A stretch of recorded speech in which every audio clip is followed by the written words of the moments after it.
So when we talk about pedophilia as a category of paraphilia, it means that it's sexual gratification through unusual behaviors and acts and fantasies and so on. By moving it, just my first gut reaction, by moving it from that venue, calling it a paraphilia and calling it a pedophilic disorder, sort of somewhat sanitizes it a bit. It takes it out of the realm of being, well, we have to look at the fantasies and the behaviors and things. It's a disorder and not necessarily criminal, okay? Because another step down the road could be, well, it's not the pedophile's fault. He was born this way. It's a disorder he has, and so we need to be much more compassionate and understanding and maybe forgiving him. But the problem with this, and I've studied sex crimes for many, many years. When I first came on board with sex crimes 30 years ago, I thought all the sex offenders were kind of bad people. I was wrong, okay?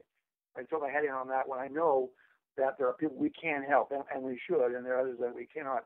I also know that pedophilia is something that can be biologically influenced. I'm not saying it causes it, but it can predispose people, some people, to that types of behaviors. I know people who are pedophiles who have an attraction, emotional attraction to children, but they do not touch children because they know that's wrong.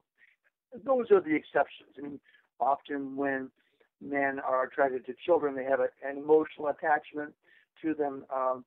They'll act upon it. There's a lot of nuances to this as we see this moving, because there's a big difference between pedophiles who have an emotional attachment to children, and in their mind, in their fantasy, in their true belief, they're not harming children. And I get that. And I've talked to many pedophiles, and in their mind, they would never harm a child. Now, what they do to children, of course, is harm, but not a harm that they hit them or they force them. It's all about love and attention and having a relationship with that child and manipulation, of course. But they care about it. They do care. Whether they child molester, there's no denial of what they're doing. They don't make any pretense to what they're doing. They have hundreds and hundreds of victims. They don't emotionally attach themselves to exploit them. And they know exactly what they're doing. There's no denial about that. So as we see these kind of different nuances, and it's much deeper than this. This is just the tip of the iceberg, so to speak. To move this discussion from, moving a typology from a call it a paraphilia, moving it to a separate category of pedophilic disorder, changes a lot. And I don't know where this is all going to go.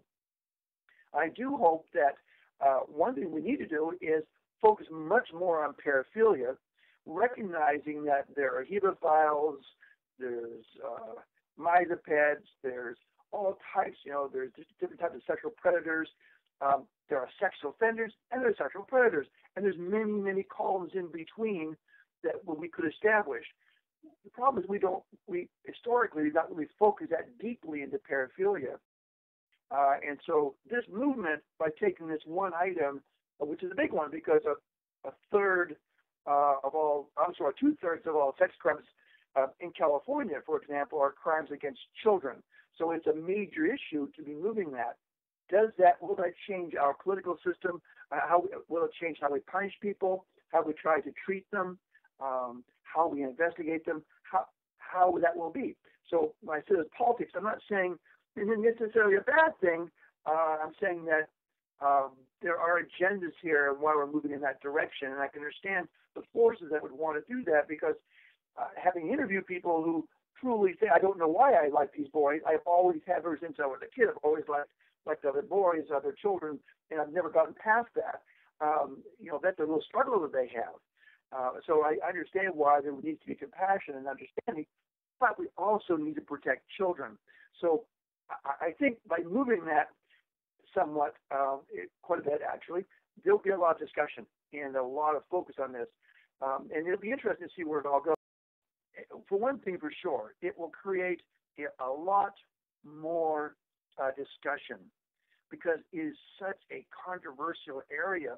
Because even though we think we know a lot about it, there are people who do, but most people do not know much about the understanding of how pedophilia works, its origins, how it's evoked, how it's maintained, and so on.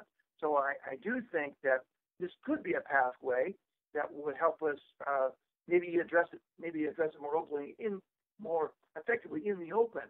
And so I'm not, even though I'm a little bit reticent about this movement, which you call it a pedophilic disorder, I'm also hopeful that that might force us all to start taking a new look at this in a much more clinical way, in a much more objective way, rather than just be reactionary. Because I think our children are at risk here, and we need to protect them. And we also need to understand the people who are doing it and how we might best help them.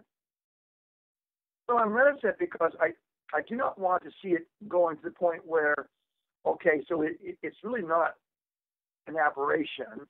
It's really not bizarre fantasies and sexual deviations.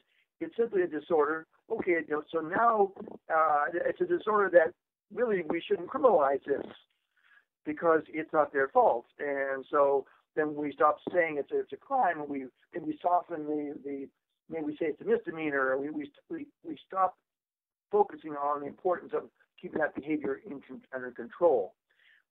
Remember, we're always talking about consent, and a pedophile wants you to believe, of course, and I understand where they're coming from, that a child can give consent.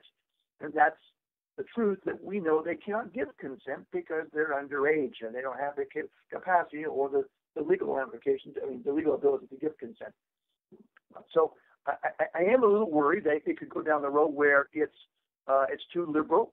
It gives people a chance to maybe show too much leniency towards pedophilia and not really understand the ramifications to the victims.